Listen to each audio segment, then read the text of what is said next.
Assalamualaikum warahmatullahi wabarakatuh. Alhamdulillah alladzi bi ni'matihi tatimmus shalihat. Asyhadu an la ilaha illallah wahdahu la syarika lah wa asyhadu anna Muhammadan abduhu wa rasuluh. Amma ba'd. Para pemirsa yang dirahmati Allah Subhanahu wa taala, berbicara tentang masalah fenomena pendidikan generasi, pendidikan anak-anak kita, merupakan sebuah fenomena yang harus mendapatkan perhatian besar, bahkan terbesar. Karena bicara tentang pendidikan anak adalah bicara tentang persiapan untuk generasi berikutnya bangsa ini. Bahkan untuk calon pemimpin besar berikutnya bangsa ini. Hancurnya dunia pendidikan, hancurnya bangsa ini. Hancurnya mereka, maka juga hancurlah semuanya. Kalau mereka besar, maka bangsa ini punya harapan untuk besar. Karena kelak mereka lah yang akan mengangkat negeri ini. Karena itulah maka tentang Islam dalam hal ini mengatur hubungan antara orang tua dengan anak sungguh sangat luar biasa.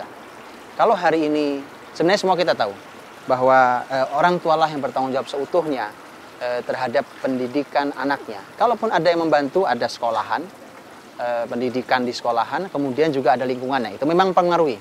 Tapi yang jadi utama adalah tentang masalah pendidikan keluarga terhadap anak-anak mereka, orang tua terhadap anak-anak mereka.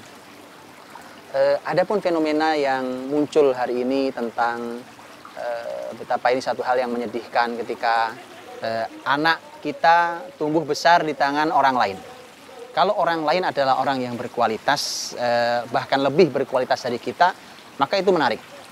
Ya, itu dulu pun sama. Dulu pun ada orang-orang besar yang juga mereka besar dititipkan kepada bukan orang tuanya. Bahkan orang yang kita kenal, hitunglah umpamanya Imam Syafi'i rahimahullah ta'ala, orang besar yang luar biasa kebesarannya, kesolehannya, ilmunya, itu juga sama.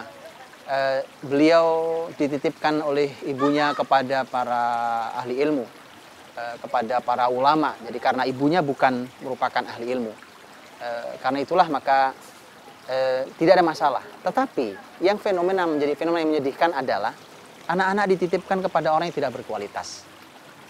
Yang lebih menyedihkan lagi ada bapak ibunya orang yang berilmu luar biasa, bahkan mungkin orang yang menjadi pucuk ilmu, tapi anaknya dititipkan kepada mereka-mereka yang sama sekali jauh dari kata ilmu. Bapak ibunya orang soleh luar biasa, tapi anaknya diserahkan kepada orang-orang yang jauh dari kata soleh. Disitulah PR besarnya. Mari kita lihat Al-Quranul Karim. Al-Quranul Karim ketika membahas tentang anak, setidaknya ada beberapa poin yang supaya kita lihat betapa seharusnya kedekatan orang tua sampai sebesar ini. Lihat ayat yang pertama ini dalam surat Ali Imran. Allah Subhanahu wa taala berfirman, "A'udzubillahi minasyaitonirrajim.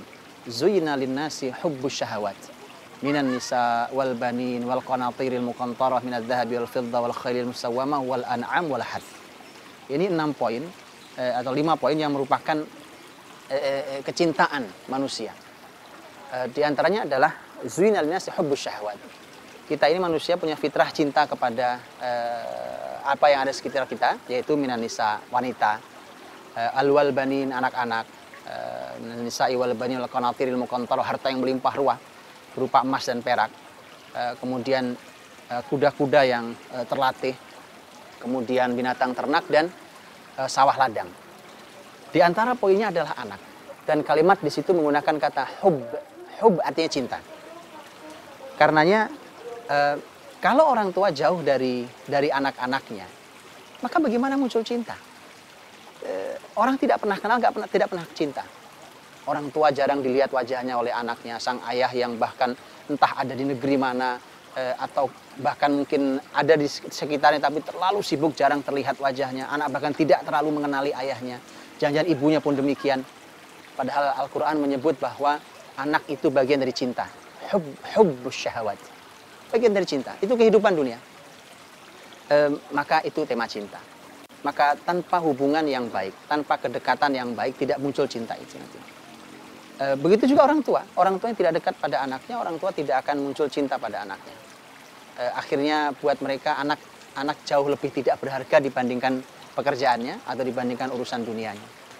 Padahal Quran menempatkan anak di atas harta. Lihat ayatnya. an-nisa wal banin wal qanatiril muqantarah minadz dzahabi wal fiddah. Istri, perempuan, anak-anak, kemudian harta berupa emas perak. Jadi harta itu sebenarnya malah kalau secara kecintaan di bawah anak. Itu fitrahnya manusia. Kalau ternyata kita lebih mencintai harta kita sampai anak kita singkirkan, nampaknya ada fitrah yang harus dikoreksi ulang. Ini masalah serius. Dan yang kedua, ayat yang kedua. Betapa menjadi PR besar kita. Ketika Allah Subhanahu wa taala mencantumkan doa yang harus kita baca sebagai orang-orang yang beriman.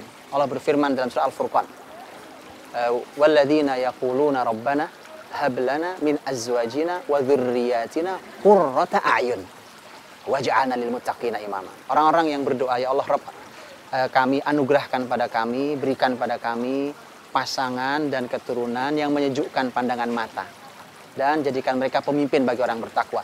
Menyejukkan mata, jadi pemimpin, bagaimana bisa dihasilkan kalau orang tuanya tidak pernah dekat dengan anaknya?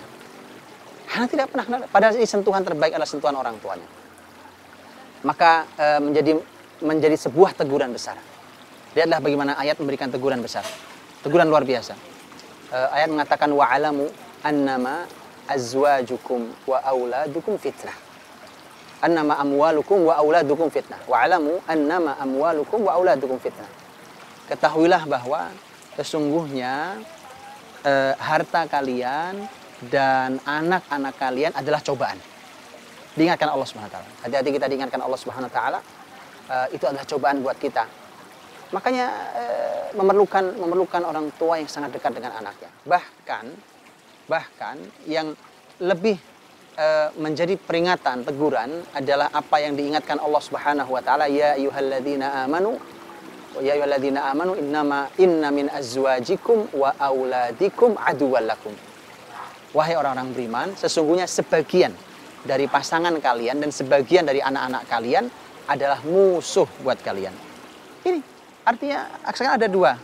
Ada hiasan dan cinta, ada menyejukkan pandangan mata dan jadi pemimpin besar, tapi ada yang menjadi cobaan ujian hidup, bahkan jadi musuh buat kita. Diberikan kita teguran Allah Subhanahu wa taala. Untuk itulah maka Allah ujungnya mengingatkan kita dalam surah An-Nisa. Allah mengingatkan kita. A'udzubillahi minasyaitonirrajim. Wal yakhshal ladzina law taraku min khalfihim dzurriyyatan dhi'afan khafu 'alaihim falyattaqullaha wal yaqulu qawlan sadida. Hendaknya takut orang-orang kalau meninggalkan generasi yang lemah. Maka bertakwalah pada Allah Subhanahu wa taala dan berkatalah dengan perkataan yang benar. Ayat ini menjadi peringatan bahwa orang beriman tidak boleh sama sekali meninggalkan generasi yang lemah. Lemah apa saja? Lemah akidah, lemah imannya, lemah akhlaknya, lemah ekonominya, lemah cara berpikirnya, lemah fisiknya. Subhanallah. Bukankah Nabi yang mengatakan al-mu'minul qawiyyu khairun wa ahabbu ilallahi minal mu'minil dhaif? Orang yang beriman yang lebih kuat, orang beriman yang kuat lebih dicintai dan lebih baik dibandingkan orang beriman yang lemah.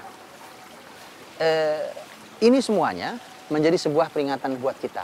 Betapa mahalnya ini, bahwa orang tua untuk memastikan bahwa anaknya menyejukkan pandangan mata, anaknya pemimpin bagi orang bertakwa, anaknya anak yang menjadi hiasan bagi hidupnya, anak yang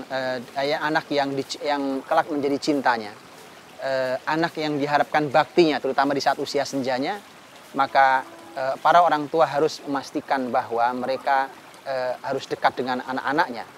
Hubungan anak-anak mereka harus dijalin dengan sangat baik agar mereka tumbuh di tangan orang tua yang baik.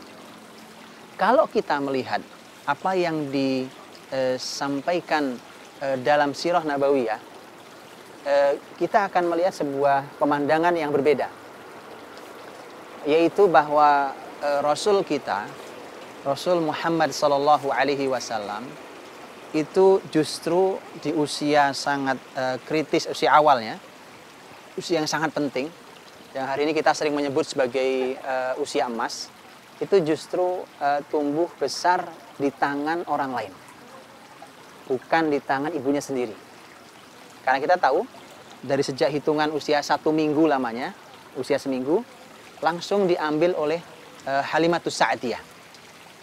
Halimatus Sa'diyah itu bukan pembantu, karena Nabi Muhammad punya pembantu.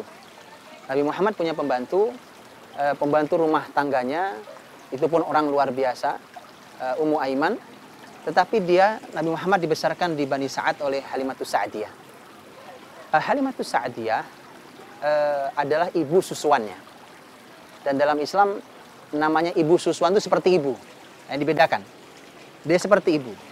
Karena Nabi SAW mengatakan ar-radha'ah lahmatun kalahmatin nasab. Susuan itu adalah daging seperti daging nasab. Dalam masalah susuan, persaudaraan nasab dan seterusnya.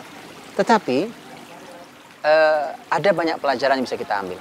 Bahwa Nabi Muhammad SAW beliau dibesarkan oleh Halimatus Sa'diyah. Justru ini pelajarannya.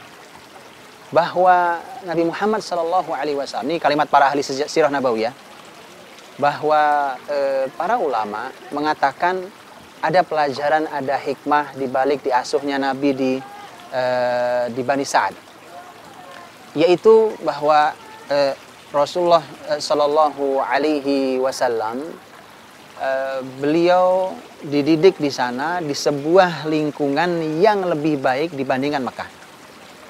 Karena Mekah kota besar. Adapun Bani Sa'ad adalah perkampungan yang jauh lebih baik dari sisi akhlak dan adabnya. Artinya karena di kota besar, tempat persinggahan yang ada, persinggahan orang dari berbagai negeri, maka secara akhlak seperti kita bisa lihat di kota-kota besar.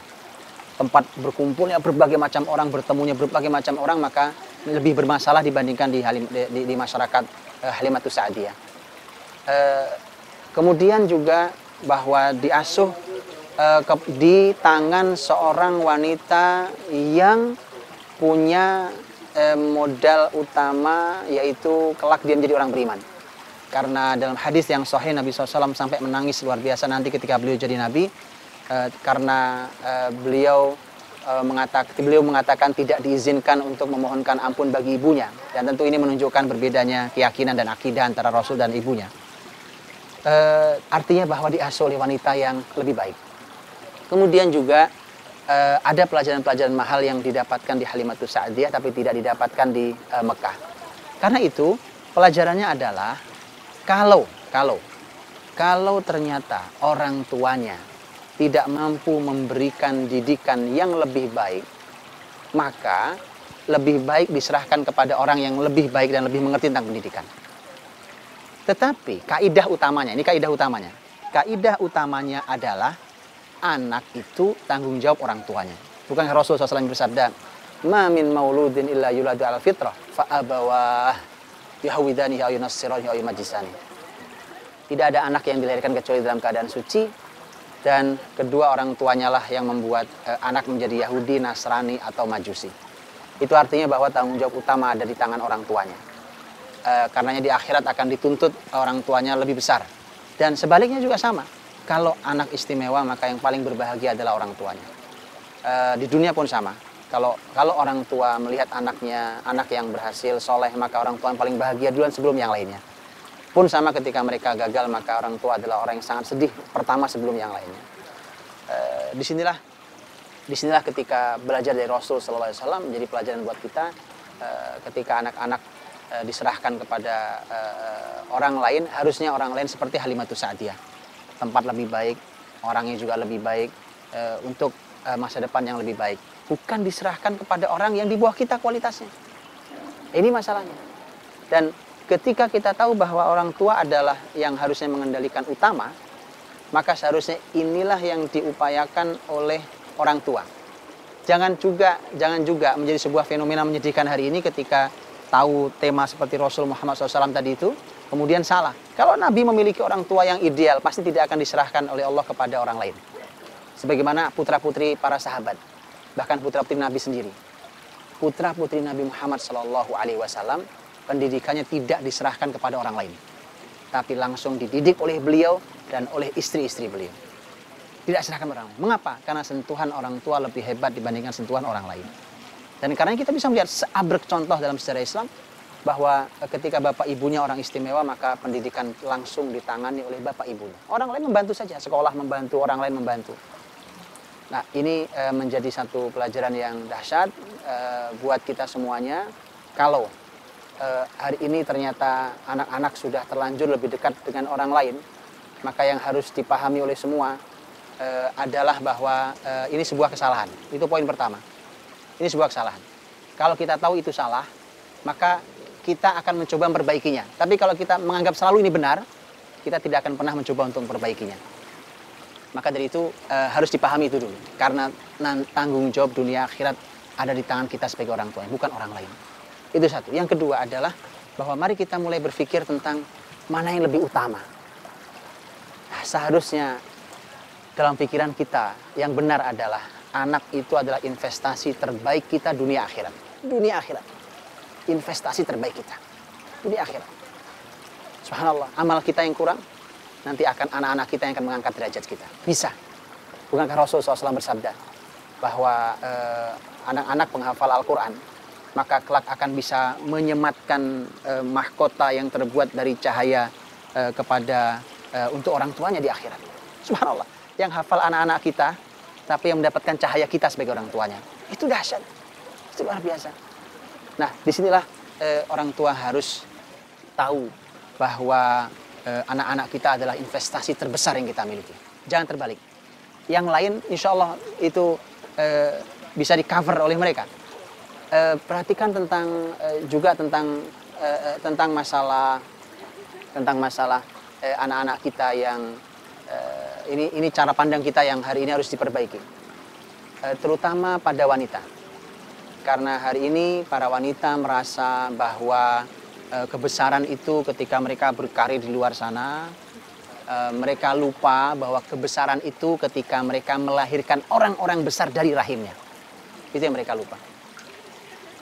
Aneh ketika kita berjibaku untuk mendidik anak orang lain, tetapi lupa membesarkan anak-anak kita sendiri. Maka para wanita menjadi punya PR besar.